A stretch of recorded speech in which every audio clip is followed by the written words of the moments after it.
today's conventional warfare, air superiority is vital to armies and navies. Aircraft, missiles, and airborne troops wage war from the skies. The origins of aerial warfare can be found in the ancient world. Extraordinary kite bombers soared over ancient cities. Rocket-powered missiles preyed on enemy ships from the air. Ancient ballistics experts created the first land-to-sea missiles that skirted the waves and smashed into enemy hulls. And at an altitude of 6,000 feet, this ancient discovery's paratrooper trusts a replica of a 500-year-old parachute with his life. Airborne assault is our ancient discovery.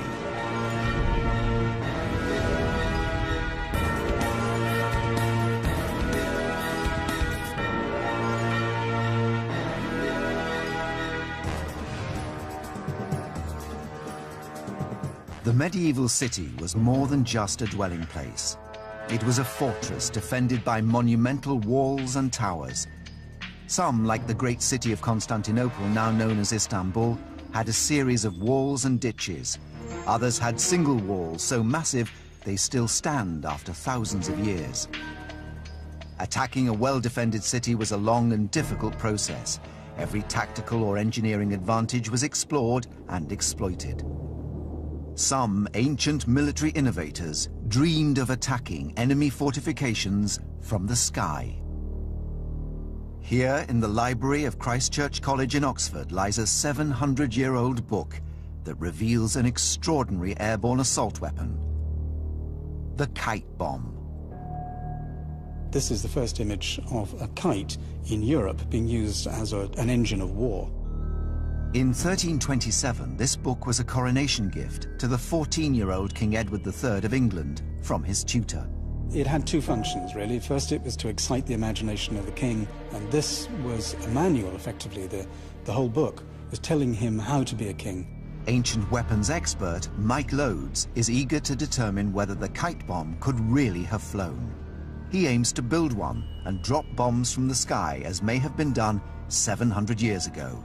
He's come to Oxford to examine the original manuscript. It's got boys' toys and machines, and what could be more exciting than flying a kite and dropping a bomb? Absolutely. I think that must have been... This is almost the last illustration, and I think this must have been... When he opened this, he must have laughed. I mean, and thought, this is great fun. Is this complete fantasy? This possibly came out of the Crusades. Possibly he's been talking to old soldiers who said, well, there's a siege machine like this, and this is not at all fanciful.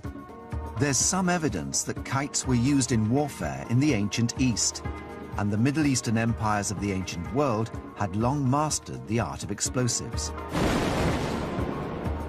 European Crusader armies returning from the Holy Land brought back more than just gold and treasure. They also returned with ideas, the technology of the Arabs, the trebuchet, cannon, gunpowder, and, as Mike and Justin suggest, the kite bomb. Could it have worked, do we think? Well, this particular engine, I think, is very practical, and it essentially is a kite. It's a very large kite. It's holding, as we can see, some kind of device, which may be a bomb. The bomb would have been an incendiary device filled with naphtha or Greek fire, a highly flammable petrochemical substance known to the ancients. Like many petrol-based weapons, it was very hard to extinguish, even with water. They would often fling it at castles in great slings and trebuchets and things in earthenware pots. So it would seem to me that's very likely an earthenware pot. But of course you wouldn't actually want to burn a town down, would you? Well, no, it's the last thing you want to do is destroy the town. You want to take it and keep it. So largely this is to frighten the inhabitants of the town into giving up the keys. Many mysteries persist surrounding the kite bomb. Why are there 3 men holding it? And what is the large spool-like device they're standing next to? The best way to find out whether the kite and its firebomb would have worked is to build one and test it. Armed with his research, Mike has assembled a team of experts to reconstruct the weapon. My imagination has just been racing, and one can only imagine that the young Edward III's imagination must have raced as well. I bet he tried it. I bet he got some men to try it, but we're certainly going to try it. I really think it's anybody's guess if this thing is going to work. I mean, certainly in 1327, this was just the most astonishing concept of dropping a bomb from the sky. Based on their knowledge of medieval technology, Mike's team has recreated in detail the world's first aerial siege weapon. And what I love about what you've done here is you've filled in the 3D bit, because all we've got in the picture is this two-dimensional post. It's obviously there for a function. We know there are 3 men involved, and we can get sort of correlate how much power they're going to be generating. So, I mean, we can get some idea of how substantial the whole thing needs to be. Because I think that's what the artist is doing with the picture. With his 3 men straining, he's saying this is an incredibly powerful weapon. And he's trying to sell the power of the thing with the props, with the men, and with this. Martin Lester is a specialist kite maker. Well, what I love about this is it looks exactly the same as the one in the drawing. And what sort of surface area have we got here? It's about 30 square feet. It's about 7 foot high, 5 foot wide. The cloth for the ancient kite would have been silk and the wooden struts willow. The thing about using wood and silk is that there's no guarantee that everything will flex the same amount. You need a long tail to help stabilise it and counteract any imbalance in the head of the kite. I'd quite like to see it up there. Let's do that now. What do we have to do? Well, I've got the line tied on.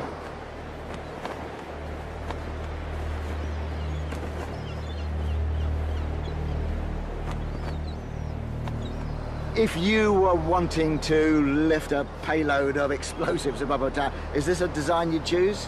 It is. I mean, you want a nice steady kite, something that's not going to chase around all over the place with the wind.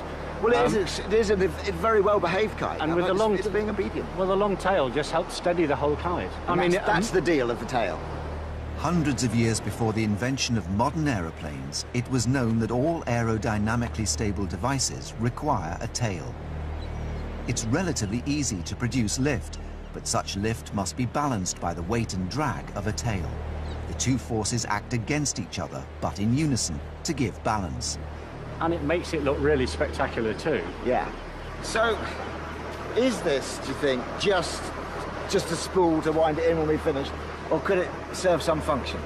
Well, I mean, if the wind's pulling really hard, you're not going to be able to hold this by, a couple of people wouldn't be able to hold this. So you'd need a capstan, which takes all the main pull, and then you need you don't need so much tension on this side. If it was blowing 20 miles an hour, I wouldn't be able to control this by myself. The weather turns and it begins to rain, but Mike and the group continue with their experiment.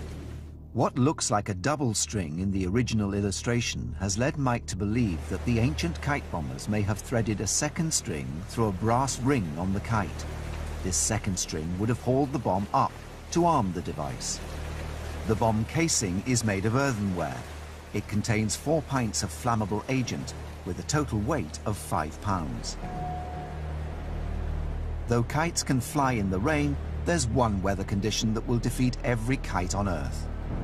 The wind's just dropping too much here for us to be able to do this at the moment. And this obviously would be the frustration, that kites are completely dependent on wind. Seems almost moments ago that this magnificent dragon was right above our heads and its angry tail thrashing with menace. And now look at it. Clearly, if we were on a battlefield, kites are not great because the army will have gone home before we can use it. But on a city, well, you can just wait for a windy day, and we're going to hope this wind picks up. At last, as the light fades, the wind returns and the kite bomb can be armed. The illustration suggests the young king and his men would have threaded the second string through the brass ring and hauled the bomb skywards. Then they would have walked the kite over enemy city walls. The release mechanism of this complex machine is a simple blade. The string is cut. The rest comes down to gravity.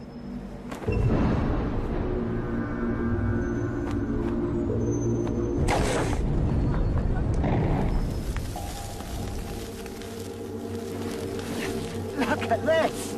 We have got wet, burning sand. It's a light on a wet beach, so this is really going to take out a town. You imagine a medieval town with all its thatch and its wooden buildings. Our kite works, our bomb works, our targeting is good. This would be a terrible terror weapon. The kite could have held an entire city to ransom as the shocked inhabitants recoiled in horror. Whether the kite bomb was ever used in warfare is not recorded, but this ancient airborne assault weapon certainly was. It was designed to attack not cities, but ships, and was one of the most successful weapons in an important war. Its secret? It bounced its deadly cannonballs over water, straight into the hulls of enemy ships. In 1452, the Turkish Sultan Mehmet II prepared to lay siege to the great city of Constantinople. Protected by 14 miles of walls, 15 foot wide, the city was thought by many to be unconquerable. This only made the Sultan want it more.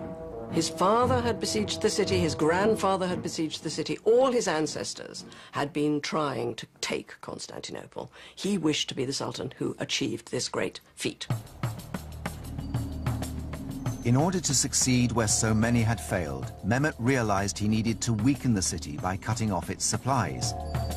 This meant severing its major supply route, the Bosphorus. Constantinople is situated with ideal connections by sea to the Mediterranean, to the Black Sea. So its water routes were vital to its prosperity and vital to its security too. Mehmet immediately put his plan into action. He decides to build a major fortification to cut shipping up and down the Bosphorus. At the channel's narrowest point, he built a castle called Rumeli Hisar, opposite the older Turkish fort of Andalu Hisar. Together, the two fortresses could control all traffic through the strait. To prevent ships passing through, Mehmet relied on his cannon. A familiar sight on the battlefields of medieval Europe, the cannon was a powerful weapon that could fire a stone ball up to 3,000 feet.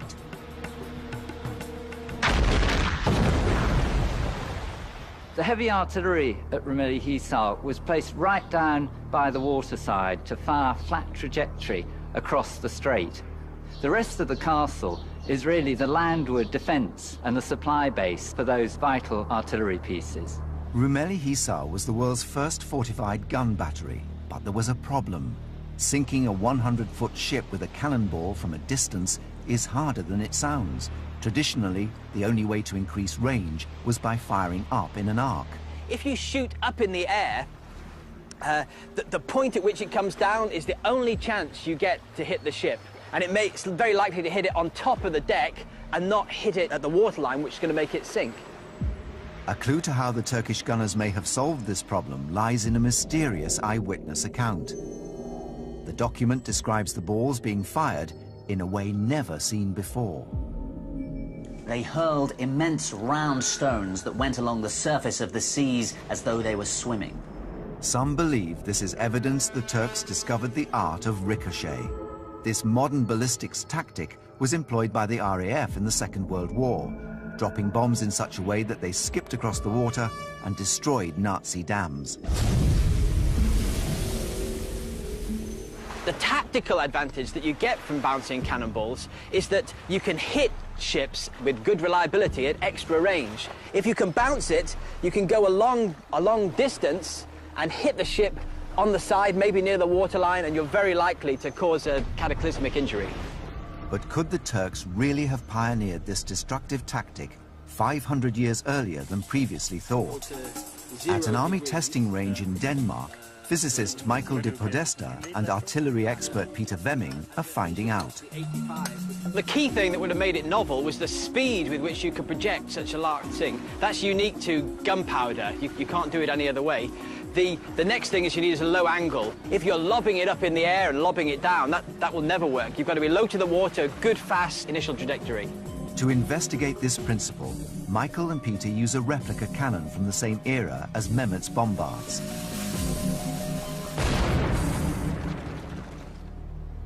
The ball hits the water at 300 feet per second and bounces first time. A closer look at the physics shows how the water repels the ball. First of all, if we look at why critical speed is important, if we take the ball and try and move it through the water, we can see that at a low speed, the particles of water, the molecules are moving around and they're getting out of the way of the sphere and they're flowing around it. And if we increase our speed to beyond the critical speed, we'll find that the water effectively acts as a solid, and that if we hit it fast enough, the ball can't penetrate it at all. The ball continues on its path, bouncing 5 times over 1,000 feet. If we zoom in and take a look at what's happening at the contact point, we can see that the cannonball has scored a long trench in the water, and the water's piling up in front of it. And at the last point of contact here is we're going to have forces acting on it. One component of the force is going to be a drag, which is acting this way. That's going to slow the cannonball down. But we have another factor, which is the upwards force, which is called lift. And if that force is great enough, it will actually throw the ball out of the water, and we can see it carrying on its journey here. And that will allow it to carry on and potentially make further bounces further on down the water. The ball may have bounced, but it didn't hit the target. Any ship would have sailed away to safety. This calls for a recalculation of the elevation of the cannon. They had fine directional stability, but it went too high, 1 meters above, and then it went down and bounced. Beautiful. It was a beautiful shot, but so we have to correct it now, get it maybe half a degree down. Half a degree down? Yeah. I think down a little bit. But not much. Not much. Once adjusted, the cannon is fired again. Once again, the ball can be clearly seen bouncing across the surface of the water. This time it smashes into the target, driving a 6-inch hole through the solid wood. That was amazing and a bit lucky. What do you say? Oh, yeah. Just down at the bottom right there? Yeah, it went to the right and it had hit the water in front of the target, and then it bounced 5 or 6 times. That's quite amazing. Yeah. Our investigation has proved that it is possible to bounce cannonballs across water and hit a target. It must definitely have been able to do this. It's just completely... It's taken us a few shots to get it right, but it's definitely... They must have been able to do this. On the Bosphorus, this tactic was soon put to the test. On the 25th of November 1452, just 3 months after the fortress of Rumeli Hisar was completed, a Venetian trading ship refused orders to stop and was fired upon. So if you can imagine what you would actually see if you were on a ship and someone had fired this towards you, it would take many, many seconds for the... you'd see the flash of the cannon, a little while later you'd hear the bang, and then you'd see perhaps a few dots on the water, and then bang, there'd be a hole in your ship. The ship was sunk and its 30-man crew executed. From then on, it was clear that the Turks were masters of the Bosphorus. In effect, shipping up and down the Bosphorus became extremely dangerous, and you risked your life if you were trying to pilot a ship through that throat cutter, as it was called. It really was a stranglehold on shipping. Within a few months, Constantinople was ripe for the taking. In 1453, Mehmet laid siege to the city. Without its principal supply route, the city held out for just 8 weeks before falling to the Turkish onslaught. It was a stage in the Ottoman conquest of the known world. They had to capture Constantinople, and once they had, they went on to attack and besiege many other great capitals. Aerial warfare took many forms in the ancient world. From kite bombs to bouncing bombs, each weapon struck fear in the enemy. But some airborne assault weapons took this ambition even further. They were designed to control the whole battle, using only the power of sound. So if you're in the middle of a battle, and then suddenly you hear this high-pitched whistling, screeching sound, you know from experience that these things are going to be hitting you any second, literally a split second. These arrowheads are unlike any others ever produced. Too large to fly aerodynamically, too blunt to inflict serious injury, these projectiles unlock the secrets of how ancient Chinese battlefield commanders spoke to their troops in the days before radios. The main use of whistling arrows was as signal devices, a sort of early version of the flares that are used on today's battlefields. Ancient China in the 2nd century AD. In the remote reaches of Mongolia lived a nomadic people known as the first Khans of Xiongnu, led by a warrior chief named Miedan. Ancient legends say that Miedan deployed whistling arrows. Few people know more about these arrows than Stephen Selby. He traveled to the farthest reaches of China in his hunt for this legendary device.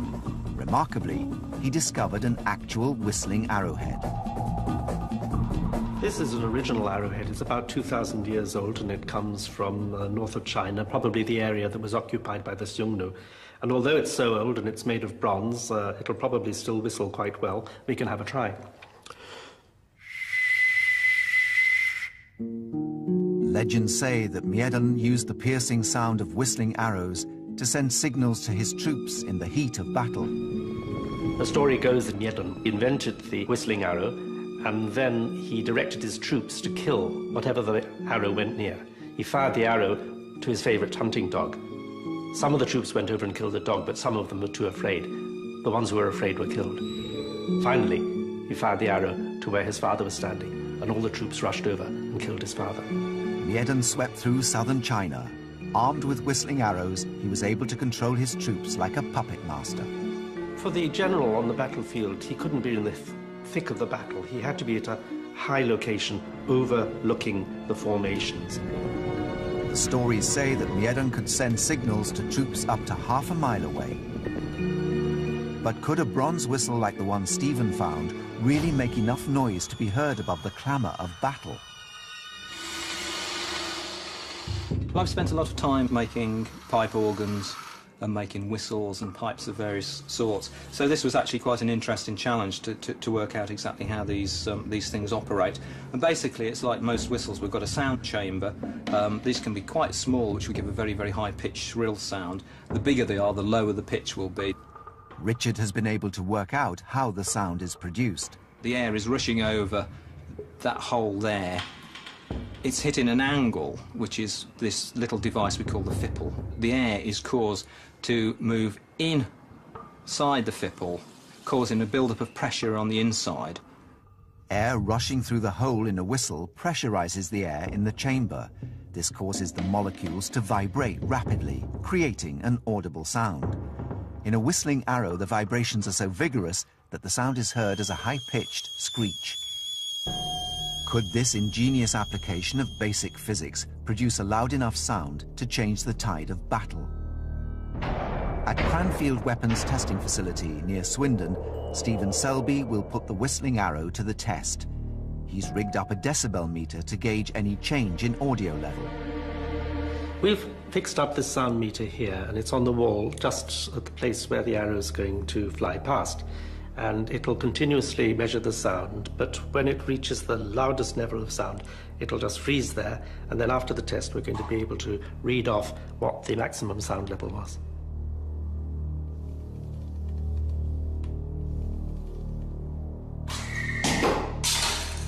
Richard's arrow has produced a loud whistle. This meter here has given a reading of 86 decibels, and I think that's quite good and loud, and it should have made a pretty good impression on the battlefield. This is over the legal noise limit for motorcycles in Britain and the whole of Europe.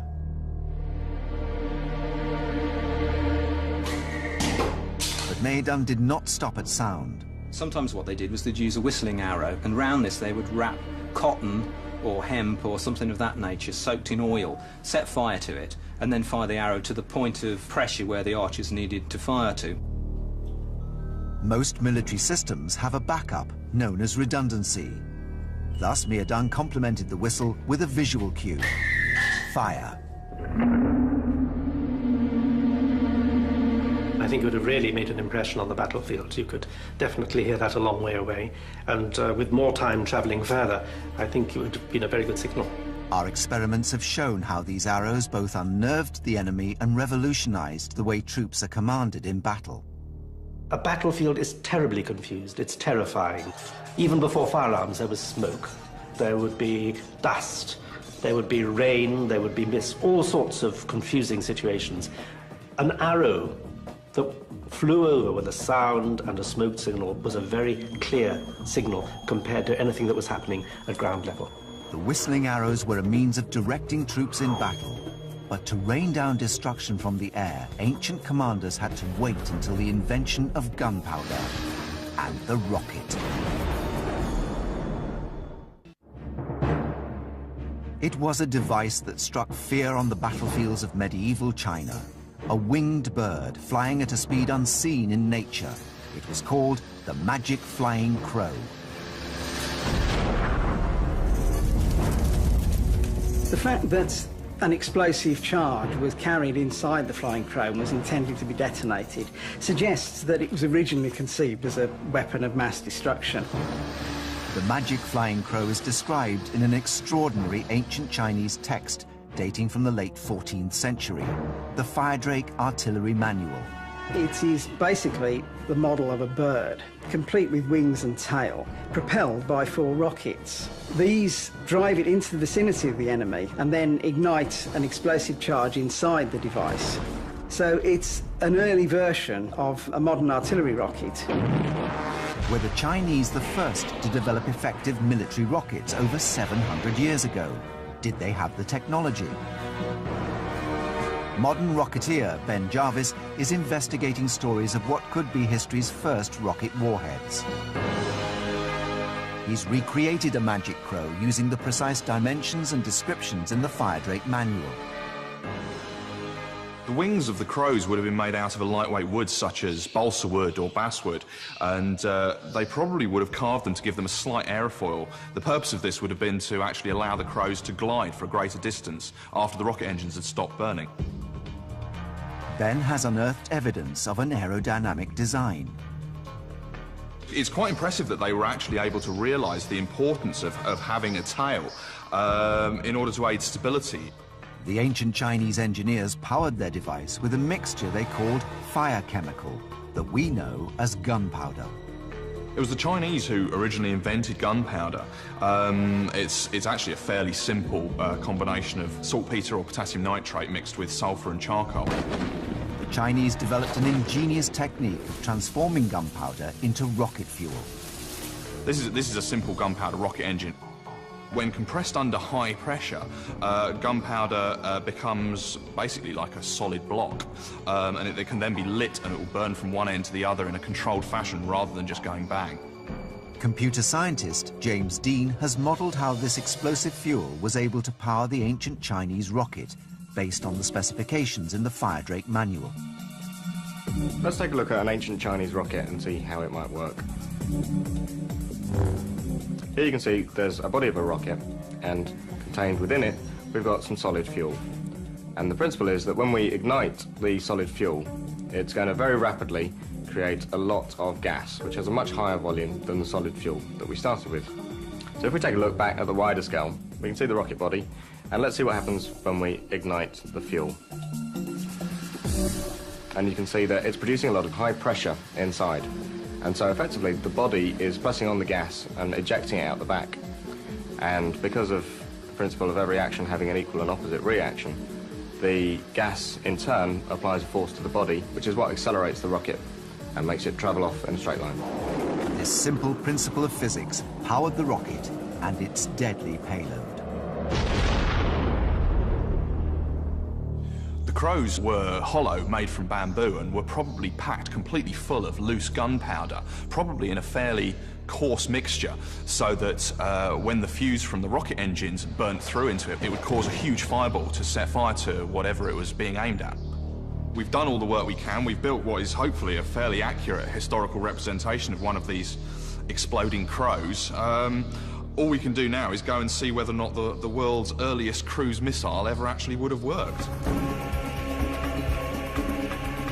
Ben Jarvis has teamed up with explosives expert Paul Birch to explore the destructive power of the magic Flying Crow. We're going to do this first test without the explosive warhead in the Crow. The main reason is this is a very unusually shaped rocket, and anything with wings can inherently be very erratic. So before we put explosives on board it, we want to launch one, see how it flies, see how far it flies as well, and then make any adjustments before we add that extra level of danger of putting an explosive warhead on the front of it.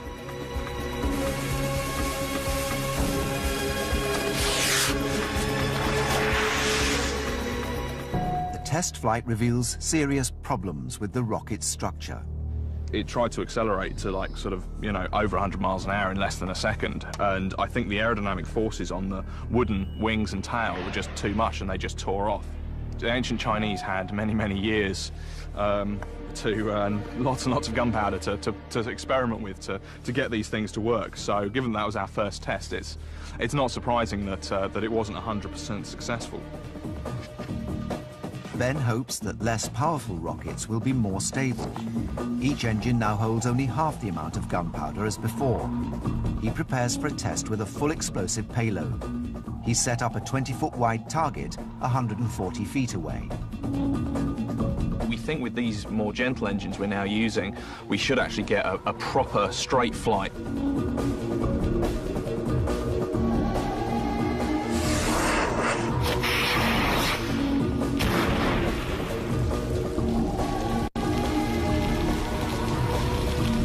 With a charge of sort of half a pound of gunpowder, which is roughly what we had in these Crows, you really wouldn't want it to land anywhere more than 40, 50 feet away from you, otherwise you'd be in real trouble.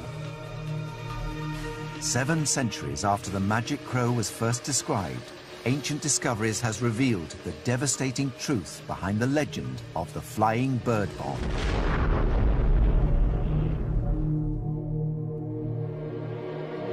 All the devices we've investigated so far have been distance weapons, but wars are won by men on the ground.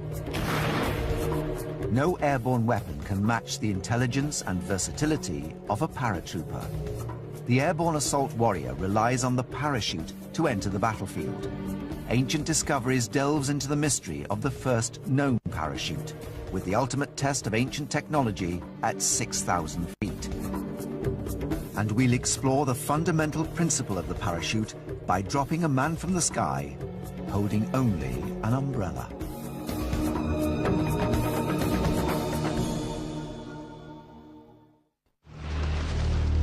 British Army skydiver Jay Webster is 6,000 feet above the ground. He's about to leap out of a hot air balloon using just 2 umbrellas as a parachute. Jay is investigating an ancient Chinese 12th century text known as the Lacquer Table History.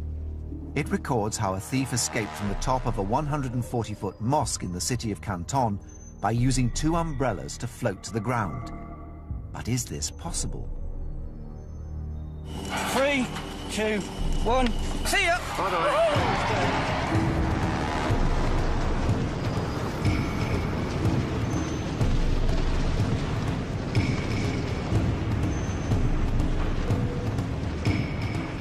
After descending 100 feet, Jay's forced to deploy his backup parachute as the umbrellas collapse.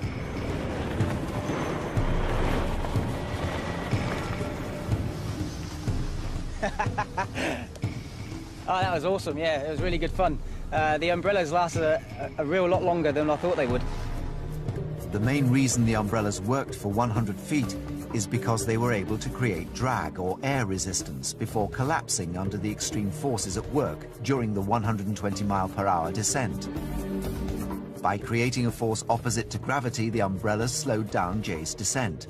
This is the principle that underpins modern round parachutes. It may well have saved the Chinese thief's life when he leapt from the top of the mosque. But this was not man's only attempt to conquer the skies. In 1617, the world's first known successful parachute test was carried out from a 4-story building in Venice. The parachute was built by Croatian inventor Faust Verancio. Hardly anybody's heard of him, and it's only now that this has come to light that, realistically, I think that he deserves a lot more credit. Yet much mystery and intrigue surrounds this extraordinary milestone in man's quest to conquer the skies. Although Verancio left a clearly printed diagram of his parachute, he makes no reference to the materials he used or how they were attached to each other.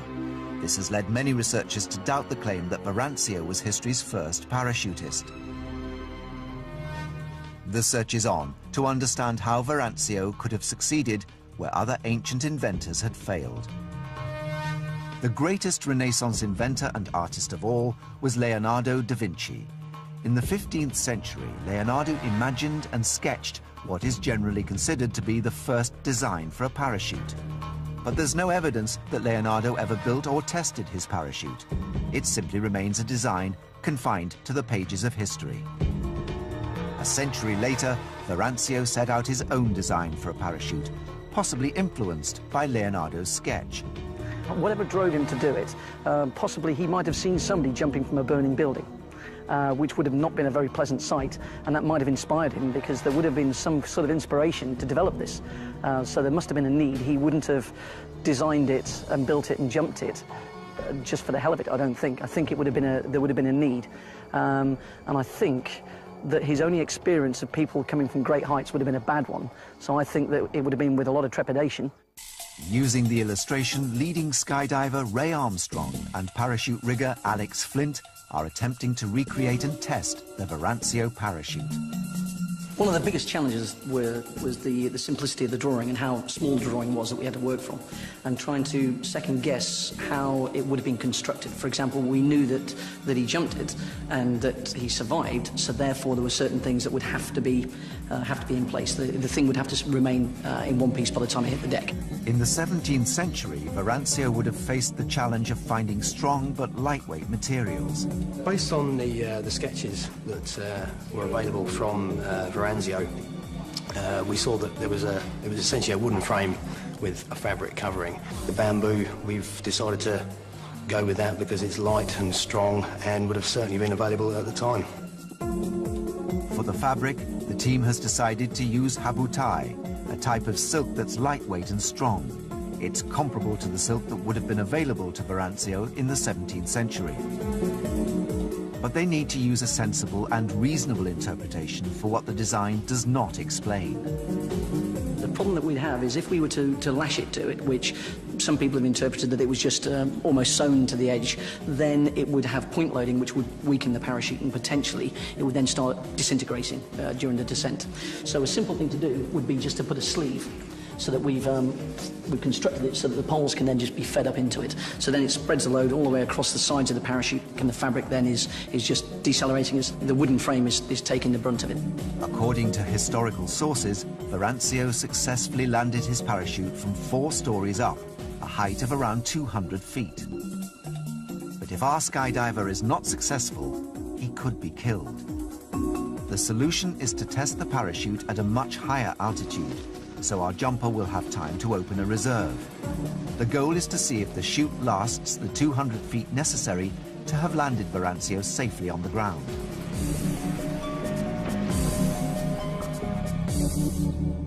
The test day dawns. Verancio's parachute has not braved the skies for 400 years. The team works to rig it to the base of a hot air balloon. The balloon will lift the parachute and Ray 6,000 feet above the ground into the unknown. There's certain variables that we categorically won't know. I'm an advanced parachute rigger, and I'm used to using modern technical textiles to produce the best result. Now, this has stretched my understanding of materials, and there is going to be things that we just can't have taken into account, i.e. until you've suspended something below a balloon and it started moving, we don't know the stresses and strains that are going to be put onto it. Ray's safety will be in the hands of Alex, who's responsible for rigging the parachute to the base of the balloon basket. We haven't had any opportunity to test the equipment, the bamboo canes that form the structure of the parachute. It's a natural material. We know it's strong, but it's difficult to quantify its own strength because it is a natural material. 400 years ago, Verancio had no idea if the parachute would break his fall or disintegrate and send him plunging to his death. There are so many things that could fail. Hopefully we've covered everything. The team's major concern is whether the silken bamboo frame will stand up to the forces of drag. The real test of this parachute is if we can drop and fall for 5 to 10 seconds with it staying intact, then it has been a success, because that would have been enough time to slow the descent down so that he would have survived. The most critical part for the team is the initial takeoff. We have to get the balloon off the ground, get the parachute under the balloon, and then Ray under the parachute. Before every jump, I do get a bit nervous.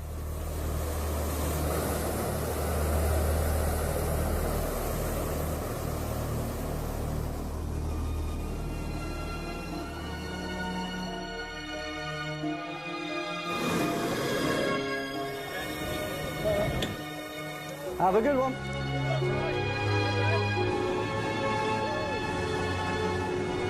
The balloon takes 12 minutes to climb to 6,000 feet. If the parachute holds together for 10 seconds after its release, it means Verancio would have survived. The moment of truth has arrived. Okay. Ready? 3, 2, 1, go!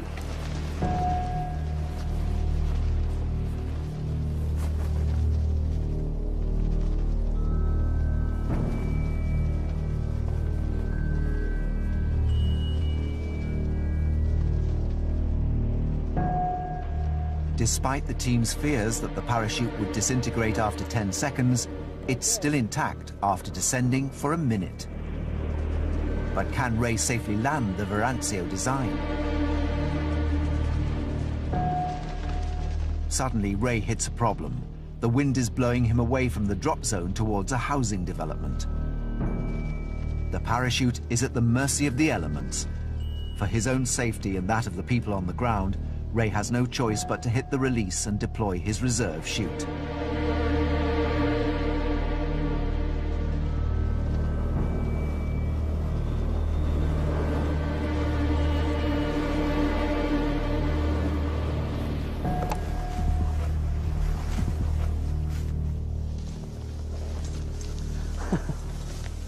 That was fantastic, absolutely fantastic. It was far more successful than I could ever imagine it was going to be. I was expecting a descent rate of 50 feet a second, and it was descending at about 22, 26, which is a very, very, very survivable rate of descent.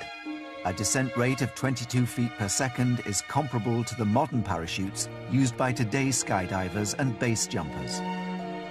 Like Verancio's parachute, they're shaped more like an aeroplane's wings than the traditional round-style parachute. I was even hauling on some of the ropes to try and distort it, to put some input to steer it, and I did actually get some input and started to move it around, which I categorically wasn't expecting.